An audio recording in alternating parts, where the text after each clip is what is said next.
आशा करता हूं आप सब बहुत अच्छे होंगे। मेरा नाम है सिद्धांत अग्निहोत्री। स्टडी आईक्यू पे आपका बहुत बहुत स्वागत है। दोस्तों, आज हम बात करने वाले हैं रेलवेज की बहुत हम बात कर रहे हैं और अब हम बात करेंगे ईओ डबल टी सिस्टम।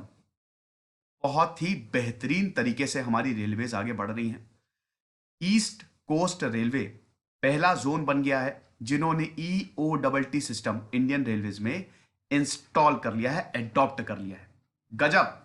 चलो इस गजब न्यूज को हम देखते हैं। यूपीएससी के स्मार्ट कोर्सेज आते हैं और अब हमने तो टेस्ट सीरीज भी लॉन्च कर दी है, तो अवेल करो जाके। 8 से 10 बजे तक इंस्टा पे क्वेरीज आंसर करता हूं, इसी वक्त जाके फॉलो करो। नहीं फॉलो करोगे तो स्केल मारूंगा मैं। नहीं नहीं, मैं मारता नहीं वैसे, भैया बहुत ही अहिंसावादी हूं मैं। तो ईस्ट कोस्ट रेलवे जो है ईसीओआर, इसने एंड ऑफ ट्रेन टेलीमेट्री, ये बड़ा टेक्निकल वर्ड है लेकिन आपको पता ही है कि भैया हम तो 5वीं क्लास के बच्चों को भी क्वांटम फिजिक्स समझा देते हैं तो हमारे लिए हो अपनी तारीफ कर दी, बाप रे। तो end of train telemetry system जो है ईओ डबल टी, ये क्या है ये अभी मैं आपको बताऊंगा। लेकिन ईस्ट कोस्ट रेलवे ने इसको ये कमीशन कर लिया है और ये भारत का पहला रेलवे जोन बना है जिसने ये टेक्नोलॉजी जो है ये हम देखते हैं कि इसने अडॉप्ट की है। जोन्स के बारे में आपको पता है ना, इंडियन रेलवेज को जोन्स में बांटा गया है। सबसे ऊपर जोन्स आते हैं और उसके बाद फिर डिविजन्स आते हैं।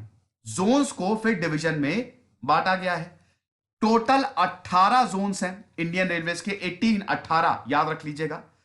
और आईएएस आप निकालते हैं ना यूपीएससी, अब तो रेलवे को खैर अलग कर दिया गया है, लेकिन यूपीएससी में आपको डीआरएम मिलता था। डीआरएम बहुत बड़ी, रेलवे की सबसे बड़ी पोस्ट होती है। तो डिविजनल रेलवे मैनेजर सबसे बड़ी पोस्ट नहीं, मतलब काफी इंपॉर्टेंट पोस्ट होती है, जो कि general manager of the zone, सबसे बड़ा जनरल मैनेजर होता है। हर एक जोन का एक जनरल मैनेजर है और जोन जो है वो डिवीजन में डिवाइड है। तो डिवीजन देखता है डीआरएम और जनरल मैनेजर जोन को देखता है, तो डीआरएम जोन को रिपोर्ट करता है। और टोटल कितने जोन है? 18 जोन, यानी कि हर एक जोन का एक जनरल मैनेजर है। ठीक है, तो अब डीआरएम कैसे अपॉइंट करता है भैया? इंडियन रेलवे सर्विस, इससे आप जा सकते हैं आईआरपीएस, आईआरएसई, आईआरटीएस, आईआरएसएस, इन सारी सर्विस पे आप मतलब यूपीएससी निकालिए तो आप डीआरएम बन जाएंगे। डीआरएम को कौन असिस्ट करता है? 2 एडिशनल डिविजनल रेलवे मैनेजर्स होते हैं, एडीआरएम जिनको बोला जाता है। ठीक है, और उसके बाद बहुत सारे नीचे बहुत सारे डिविजनल ऑफिसर्स होते हैं, engineers, mechanical, electrical, signal, telecommunication, accounts, personal, operating. तो हमारी इंडियन रेलवे जो है वो इस तरीके से काम करती है। अब टोटल कितने जोन्स हैं ध्यान दीजिएगा? 18 जोन्स। ठीक है, इसके अंदर डिविजन्स कितने हैं? 70 डिवीजन, यानी कि टोटल एक जोन के 5 डिवीजन हैं। ठीक है, रेलवे जोन सेंट्रल रेलवे है मुंबई, कोंकण रेलवे, आ हा इतना अच्छा लगता है कोंकण रेलवे यार, मैं क्या बताऊं। अच्छा एक चीज और, अरे यार 5 जोन, हर एक जोन का 5 जोन नहीं है, बस आप इतना समझो कि जितने जोन हैं, मतलब जरूरी नहीं है कि सबके 5 जोनों में, एवरेज बता रहा हूं। ठीक है, अब जैसे कि अगर आप कोंकण रेलवे की बात करें तो उसके 2 ही डिविजन हैं। अरे डिविजन्स की बात कर रहा हूं। ठीक है, फिर से शुरू करते हैं। मैंने आपको बताया कि टोटल 70 जोन हैं। ठीक है, तो अब जैसे सेंट्रल रेलवे की बात करिए तो इसका हेडक्वार्टर है मुंबई। सेंट्रल रेलवे मुंबई में आता है। अब इसमें मुंबई मुंबई और ये पूरा जो महाराष्ट्र का रूप है ना, महाराष्ट्र का जो पूरा जोन है ये मुंबई में आता है, मतलब पूरा ये सेंट्रल रेलवे में आता है। फिर कोंकण, बहुत ही खूबसूरत यार कोंकण रेलवेज, तो मतलब यार मैं क्या बताऊं, वो इतना ज्यादा खूबसूरत रूट, पूरे भारत का सबसे सैनिक रूट इस कोंकण रेलवे। एक बार यात्रा कर लोगे ना फिर तो बस वही घूमेगा, बार बार वहीं पे सोचोगे उसी जोन में ही मेरी जॉब लग जाए तो मजा आ जाए। नवी मुंबई में है इसका हेडक्वार्टर और इसमें आपके कारवार और रत्नागिरी रेलवे डिविजन है। ठीक है, और फिर आपका northern railway Delhi, northern railway का तो आपको पता ही दिल्ली है। North central railway Prayagraj, Prayagraj बहुत ही इंपॉर्टेंट रूट है भैया, बहुत लोगों को पता नहीं होगा। नॉर्थ ईस्टर्न रेलवे की बात करें तो गोरखपुर। मैं आपको जोन क्यों बता रहा हूं, मतलब आप समझिए कि इसमें इतने सारे जोन्स हैं। तो भैया ईस्ट कोस्ट रेलवे जोन, अब ईस्ट कोस्ट रेलवे जोन ये हम बताते हैं, इसका हेडक्वार्टर है उड़ीसा की कैपिटल भुवनेश्वर। अभी भुवनेश्वर अभी बहुत न्यूज में भी था। ठीक है, भुवनेश्वर की म्युनिसिपैलिटी को आईएसओ सर्टिफिकेशन मिला था ना, मैंने कवर भी किया था। और फिर नंदन कानन जू को भी मैंने कवर किया था, वहां पे उन्होंने एडॉप्शन एक स्कीम चलाई है। ठीक है, आप जानवरों को घर नहीं ले जा सकते हो पर आप एडॉप्ट कर सकते हो। ठीक है, तो इसमें ईस्ट कोस्ट रेलवे ECOR, जिसकी रूट की लेंथ 2204 किलोमीटर है, और अगर हम बात करते हैं स्टेशंस की तो इसमें टोटल 342 स्टेशंस आते हैं। खुर्दा रोड, संबलपुर, रायगढ़, ये डिविजन्स हैं। इसको हम देखते हैं, इसी जोन ने, ECOR ने, ये पहला रेलवे जोन बना है जिसने इस टेक्नोलॉजी को ऑपरेशनल किया है। अब EOTT होता क्या है, पहले आप देख लीजिए। फील्ड ट्रायल हुआ कहां पे, तालचर और पारादीप में, इसमें ट्रायल हुआ और उसके बाद यह पता चला कि EOTT system is the best. अब हम बात करते हैं कि ये टेक्नोलॉजी होती क्या है। देखो, EOTT system, it mainly consist of head of train, जो लोकोमोटिव, हेड ऑफ ट्रेन मतलब ट्रेन का हेड, ट्रेन को कौन खींचता है, लोकोमोटिव खींचता है ना, जो इंजन होता है ट्रेन का। ठीक है, आजकल बहुत सारे व्लॉग्स बन रहे हैं ट्रेन पे, वैसे मैं भी ट्रेन का बहुत बड़ा फैन हूं, इनफैक्ट मैं भी वो व्लॉग्स को देखता हूं। ठीक है, तो मुझे बड़ा अच्छा लगता है ट्रेन जो है ना, रेलवे जो है ना, बहुत लोगों का पहला प्यार होती है। मेरा भी पहला प्यार जो था वो रेलवे था। मैं बचपन से, मुझे रेलवे का बड़ा शौक था, इसीलिए टाइम की कमी के कारण मुझे फ्लाइट से जाना पड़ता है, लेकिन मैं कोशिश करता हूं कि ट्रेन ही लूं।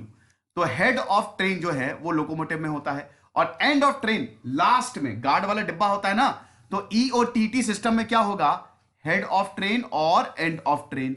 अब EOTT है क्या, EOTT की बात करें तो एंड ऑफ ट्रेन टेलीमेट्री, आपको पता ही है कि ये ट्रेन है, ये है इंजन, पीछे होता है गार्ड साहब। गार्ड साहब लगातार ड्राइवर के संपर्क में रहते हैं और सब कुछ देखना और भालना ही गार्ड साहब की जिम्मेदारी होती है। वही बोलते हैं कि ट्रेन बिल्कुल चल, मतलब हरी झंडी और लाल झंडी जो है, मतलब हरी झंडी यही दिखाते हैं ना कि सिग्नल हो गया चलो। तो भैया गार्ड साहब का डिब्बा बड़ा इंपॉर्टेंट है, तो इसमें गार्ड की जरूरत ही नहीं है। ये तो इसका पहला एडवांटेज है। EOTT नाम ही है ना, end of train telemetry, that means communication जो है लोकोमोटिव ड्राइवर और लास्ट वैगन में स्टैब्लिश हो जाएगा। यानी कि जितने भी कोचेस हैं ट्रेन में, जितने कोचेस लगे हुए हैं और वैगन्स हैं, they are running as a complete unit. तो यानी कि ये जो इक्विपमेंट है, इसमें अब आपको गार्ड की जरूरत ही नहीं है, ये सब कुछ आपको बताएगा। इक्विपमेंट जो है ये गार्ड की ही जॉब करेगा। भाई गार्ड साहब की, तो गार्ड साहब का क्या काम होता है, गार्ड साहब का यही तो काम होता है ना कि ट्रेनों की देखभाल करें, देखें कि स्पीड रिस्ट्रिक्शंस मेंटेन है, मालगाड़ी तेज से तो नहीं जा रही है। अगर ऐसा होता है तो गार्ड तुरंत पायलट को बोल देते हैं वॉकी टॉकी से। साथ ही साथ ये भी देखते हैं कि मान लो अगर ट्रेन अलग हो गई तो गार्ड इन्फॉर्म कर देते हैं कोई पैसेंजर चढ़ तो नहीं रहा है, ये भी गार्ड बता देते हैं। तो सब कुछ गार्ड के कंट्रोल में है। लेकिन EOTT में ये सब लगा हुआ है। EOTT पूरा गार्ड का काम करने वाला है। EOTT ये बता देगा अगर मान लो कि इंजन, मतलब जो ट्रेन है वो अलग हो गई, ठीक है, मालगाड़ी जो है, मालगाड़ी के एक डिब्बे अलग हो गए, टूट के अलग हो गए, तो EOTT अपने आप इमरजेंसी ब्रेक अप्लाई कर देगा और ये गार्ड को बता देगा कि भैया ऐसी चीजें हुई हैं। साथ ही साथ जितनी भी चीजें हैं, ठीक है ना, जो भी टेक्नोलॉजी है EOTT में, प्रॉपर फ्लैश लाइटिंग हो गया, GPS हो गया, वो सब लगा हुआ है EOTT में। यानी कि गार्ड साहब की नौकरी अब खतरे में है। लेकिन अब एक चीज और है कि इसको सिर्फ फ्री ट्रेन में ही चलाया गया है, पैसेंजर ट्रेन में नहीं चलाया गया। क्यों पैसेंजर ट्रेन में नहीं चलाया गया है बेटा? पैसेंजर ट्रेन में ना गार्ड का बहुत काम होता है। पैसेंजर ट्रेन लोगों को ले जा रही है ना, मालगाड़ी ट्रेन मालगाड़ी को ले जा रही है, तो पैसेंजर ट्रेन में बहुत की इधर उधर से लोग चढ़ गए, चेन पुलिंग हो गई, ये सब गार्ड देखते हैं। वो काम थोड़ी ना EOTT कर पाएगा। इसीलिए शुरुआत में EOTT ने मतलब ये जो रेलवेज हैं, शुरुआत में इन्होंने खाली फ्री ट्रेन में इसको लगाने का, माल गाड़ियों में ही लगाने का फैसला किया है और हजार ही हम खरीद रहे हैं। उसके बाद फिर हम देखेंगे कि परफॉर्मेंस कैसा रहता है। अब इस सिस्टम में बेसिकली 2 यूनिट होते हैं। एक यूनिट को CDU बोला जाता है, कार डिस्प्ले यूनिट, जो कि लोकोमोटिव में फिट होता है, और एक को बोला जाता है SBU, sense and brake unit. ये लास्ट वैगन में, लास्ट कोच में फिट होता है। ठीक है, अब आप देखिए, both units are fitted with radio transmitter. दोनों में ही रेडियो ट्रांसमीटर होता है, तभी तो ट्रांसमिशन होगा ना, टेलीकम्युनिकेशन होगा। कार्ड डिस्प्ले यूनिट और SBU ये कोर हैं EOTT की। इसकी कॉस्ट कितनी है? एक सेट ऑफ EOTT जो है वो 10 लाख रुपए का पड़ता है, लगभग 10 लाख रुपए का। और क्या है EOTT में? GPS है, ट्रेन कहां जा रही है। GSM है, GSM आपने सुना होगा ना, global system for mobile communication, ताकि डेटा को आसानी से ट्रांसफर किया जा सके। ठीक है। और HOTEOT मतलब इंजन में और जो लास्ट वैगन होता है उसमें प्रॉपर टेलीकम्युनिकेशन जो है वो स्टैब्लिश किया जा सके। अब इसमें क्या क्या है आप देख सकते हैं। सबसे बड़ी बात, ब्रेक पावर प्रेशर। बहुत देखिए, इमरजेंसी ब्रेक भी इसमें अप्लाई हो सकते हैं। लोकोमोटिव को जो ड्राइवर है, लोकोमोटिव में बैठा हुआ है, उसको बहुत कॉन्फिडेंस आने वाला है। क्यों?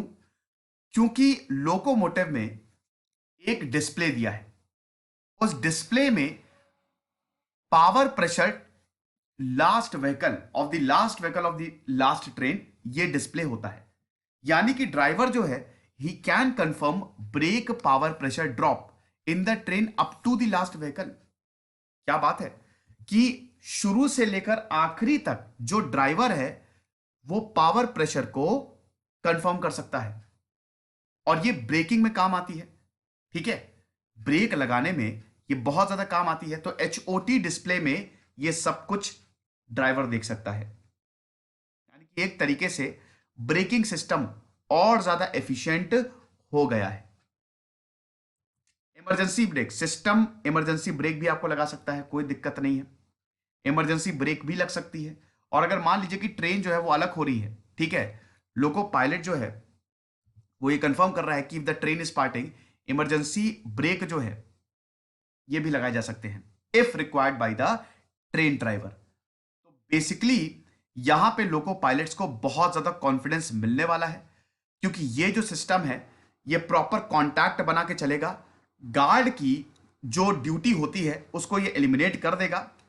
प्लस अभी अगर बात करें, ये ट्रायल बेसिस पे चल रहा है और ECOR ने इसको अभी क्या कहते हैं कि मतलब ये तो पहला हो ही गया है।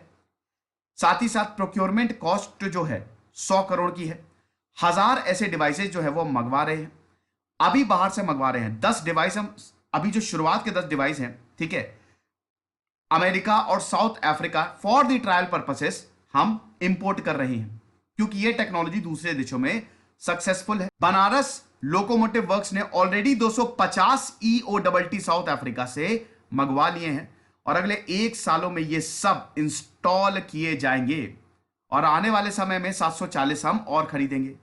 तो रेलवेज जो है वो 7000 गुड्स ट्रेन जो है, ध्यान दीजिएगा, ये गुड्स ट्रेन में ही होता है ना, ऐसे पैसेंजर ट्रेन में भी होता है, लेकिन गुड्स ट्रेन में आप देखते होंगे पीछे गार्ड का डिब्बा लगा रहता है। तो अभी जो रेलवे 7000 गुड ट्रेन को ऑपरेट करता है और 16000 गार्ड्स जो हैं वो तैनात हैं। अब आप सोचिए, इन 16000 गार्ड्स का काम ये EOTT जो है वो कर देगा। तो EOTT जो है उसमें एक ट्रांसमीटर है और रिसीवर है। रिसीवर जो है वो लास्ट वैगन में है और ट्रांसमीटर है वो लोकोमोटिव। एक चीज आप समझ गए हैं ना कि ये ड्राइवर ही, EOTT ना सब चीज दिखाएगा ड्राइवर को, सब कुछ सही है कि नहीं, 1 यूनिट की तरह ट्रेन चल रही है कि नहीं। अल्टीमेटली ये सब ड्राइवर के हाथ में ही है। तो ट्रांसमीटर हमेशा लोकोमोटिव में ही फिट रहेगा और रिसीवर जो है वो लास्ट वैगन में रहेगा। अब ECOR के PRO ने ये बोला है कि ये जो operation train with EOTT is an ambitious project of railways. अब अभी और ट्रायल होंगे और उसके बाद हम देखेंगे ये पूरे देश में सारे स्टेट्स में EOTT टेक्नोलॉजी जो है वो लगाई जाएगी। ये लेक्चर था। अब रेलवे बढ़िया इनोवेशन कर रहा है, हम तो चाहेंगे खूब इनोवेशन करे यार। हमारी रेलवे का नेटवर्क जो है वो दुनिया का सबसे बड़ा नेटवर्क है, तो इससे अच्छा तो कुछ होगा ही नहीं। 12000 कहाँ यार, यहाँ चला जाता है बार बार। 12100 सब्सक्राइबर है टेलीग्राम चैनल पे, आप यही ज्वाइन करिएगा। दिस इज सिद्धांत अग्निहोत्री साइनिंग ऑफ।